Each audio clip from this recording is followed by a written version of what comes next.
हरे कृष्णा, राधे राधे। आशा करती हूँ कि कान्हा जी की कृपा से आप बिल्कुल ठीक होंगे। लास्ट वीडियो में हमने देखा कि राधा रानी का श्रृंगार उन्होंने किस तरह से करवाया था। आज के वीडियो में हम कान्हा जी का श्रृंगार देखेंगे। तो यहाँ पर मैंने एक कपड़ा ले लिया है, जो दुपट्टा होता है ना, वही शेप का, वही साइज़ का है लगभग।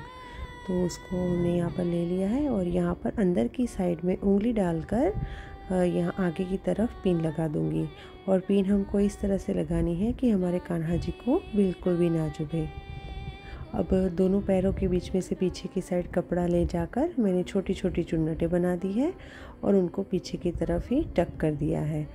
ठीक उसी तरह दूसरे जो है छोर, उसको भी हमने पीछे की तरफ लेकर और छोटी छोटी प्लेट्स करके पीछे की तरफ वही जगह पर टक कर देना है। और यहाँ पर हम पिनअप भी इस तरह से करेंगे कि कान्हा जी को बिल्कुल भी ना चुभे। और यहाँ पर मैंने धोती को कुछ इस तरह से फैला दिया है, तो धोती बनने के बाद इनका लुक कुछ इस तरह से दिखाई देगा। और आगे जो है उनको ना इनकी चोली धारण करवा देते हैं। ये वाला जो श्रृंगार है वो उनकी जो होली का है वो है श्रृंगार। अब अभी का जो है समर वाला श्रृंगार तो वो भी मैं जल्द ही अपलोड कर दूंगी, तो आप बने रहिएगा। यहाँ पर भी मैं पीछे की तरफ पिन लगाकर उनकी चोली को टाई कर दूंगी। मैं ना फ्रेंड्स, मेरी कोई भी पोशाक में वेलक्रो नहीं लगाती हूँ, क्योंकि वेलक्रो से पोशाकें ख़राब हो जाती हैं और जो हेयर विग और जो भी हम उनको बाल धारण करवाते हैं वो ना फिर उसमें फंस जाते हैं। और यहाँ पर हम कान्हा जी को ये वाली कमर कांचली पहना देंगे। ये मैंने पहनाई तो थोड़ा सा उठ कर आ रही थी, क्योंकि उसके पीछे ना मैंने बुकरम लगाया हुआ था, थोड़ा वो पेपर पेस्टिंग जो होता है वो, तो उसको मैंने फिर निकाल दिया और पीछे की तरफ से ना 3-4 पिन को लेकर पिन अप कर दिया और इस तरह से उसको बना दिया कि वो थोड़ा सा खड़ा नहीं रहे। और पीछे की तरफ इसको हम बांध देंगे और यहाँ पर हम इनको कमरबंद लगाएंगे। कमरबंद के लिए यहाँ पर मैंने नेकलेस ले लिया है, तो इसको ही हम यहाँ पर लगा देंगे। कमरबंद लगाने के बाद तुरंत ही कान्हा जी का जो लुक है वो पूरा चेंज हो गया है। बहुत ही सुंदर यहाँ पर कमर कांचली प्रभु जी ने सेट करवा दी है।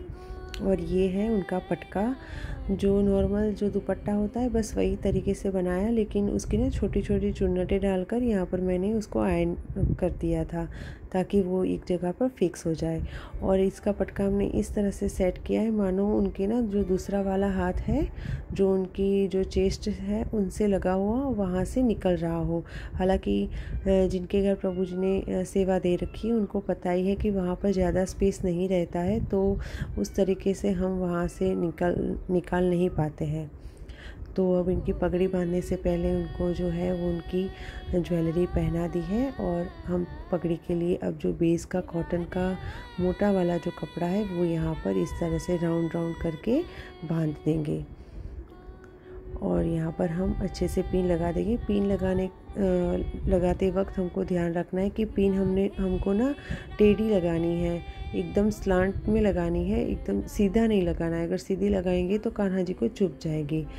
फिर हम जो मैचिंग वाला फैब्रिक है उससे लेके जो है पगड़ी हम सेट करेंगे यहाँ पर। तो मैं यहाँ पर 3 कलर की पगड़ी बांधूंगी। तो यहाँ पर मैंने ग्रीन के नीचे येलो वाला जो फैब्रिक है उसको ले लिया है और पहले पूरा जो है ग्रीन कपड़ा, उसकी पट्टी को हम इस तरह से एक तरफ ही रोल करते हुए ये पूरी एक साइड की पगड़ी को जो है बांध देंगे और पीछे की तरफ पिन लगा देंगे। अब आगे की साइड ये पगड़ी का जो है कपड़ा उसको लेकर आएंगे और पीछे की तरफ जो है उसको पिन की हेल्प से सिक्योर कर देंगे। यहाँ पर हमको एक ही बात का ध्यान रखना है कि पिन है जो सारी वो हमारी पगड़ी के कपड़े में ही लगनी चाहिए, कान्हा जी को चुभनी नहीं चाहिए। और दूसरा वाला जो रेड कपड़ा है उसको मैंने यहाँ पर ले लिया और पिन अप कर दिया है। और अब दोनों कपड़ों को मैं इस तरह से गोल गोल घुमाकर इस तरह से बना दूंगी और इसी से ही हम पगड़ी को आगे डेकोरेट करेंगे। तो यहाँ पर हम पगड़ी को ना 2 बार पगड़ी है उसको, जो कपड़ा है पगड़ी का, उसको 2 बार टर्न करके इस तरह से कुछ लुक दे देंगे, मानो एक जो पगड़ी है वो दूसरी तरफ इस तरह से बंधी हुई हो। तो कुछ इस तरह से मैंने यहाँ पर इसको सेट किया है। और अब हम इनकी ना कलंगियाँ सेट करेंगे। तो पहले हम बड़ी वाली जो ये कलंगी है इसको यहाँ पर पीछे की तरफ सेट कर देंगे। पीछे हम पिन की हेल्प से इसको इजीली सेट कर सकते हैं। यहाँ पर जो है, जहाँ पर पगड़ी का कपड़ा टच हो रहा है ना, वहाँ पर हमको पिन अप लगा देनी है। तो इस तरीके से हम चारों की चारों जो कलंगियाँ हैं उसको सेट कर देंगे। फाइनली ये चौथी वाली भी हमारी यहाँ पर लग गई है। और कुछ फ्लावर्स हैं सेम ही मैचिंग के थे, तो वो भी मैंने यहाँ पर उनको धारण करवा दिए हैं। अब ये मेरे पास एक पर्ल वाली जो पूरी चेन होती है वो मेरे पास थी, तो उसको मैंने आगे की तरफ से ले जाकर गोल गोल कर दिया और पीछे की तरफ से उसको पिन अप कर दिया। और यहाँ पर एक जो ईयरिंग है वो मेरे पास थी, तो उसके हम पगड़ी के ऊपर मानो एक तरफ लटकन हो वैसे लगा देंगे।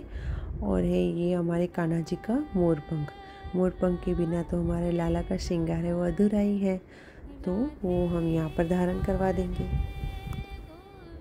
अब इनकी जो भी बाकी बचती है वो ईयरिंग्स है, जैसे उनके कड़े हो गए, फिंगर रिंग हो गई, वो सब यहाँ पर हम इनको धारण करवा देंगे। फ्रेंड्स, अगर आपको मेरा वीडियो थोड़ा सा भी पसंद आ रहा हो तो प्लीज़ मेरे चैनल को लाइक कीजिए, अपने फ्रेंड्स और फैमिली के साथ शेयर कीजिए और साथ ही साथ आप सब्सक्राइब कर दीजिएगा। यहाँ पर हम कान्हा जी के जो चरण है, श्री चरण, उनको भी यहाँ पर हम सजाएंगे। बहुत ही कोमल है हमारे जो कान्हा जी के चरण, बहुत ही सुंदर लग रहे हैं हमारे कान्हा जी। बस जैसे जैसे श्रृंगार होता जा रहा है वैसे उनकी जो सुंदरता है वो कुछ ज़्यादा ही निखर कर आ रही है। वैसे हमारे लाला तो हर स्वरूप में बहुत ही सुंदर ही लगते हैं। और यहाँ पर मैंने जो है होली का डेकोरेशन कुछ इस तरह से किया हुआ था, हालांकि अपने शॉर्ट्स में देख ही रखा होगा। ये है हमारे छोटे से प्यारे लड्डू बाबू, वो भी उनको भी उनका फुल जो मैचिंग है वही वाला श्रृंगार उन्होंने करवाया था। और कान्हा जी को ना मंदिर में वो उनको बिठाने के बाद कुछ इस तरह से पटका जो है वो सेट कर दिया था। और राधा रानी का भी हम साथ ही साथ लुक देख लेते हैं। तो आई होप आपको ये वीडियो पसंद आया होगा, तो बने रहिएगा मेरे चैनल के साथ। मिलते हैं नेक्स्ट वीडियो में। राधे राधे, जय श्री कृष्णा।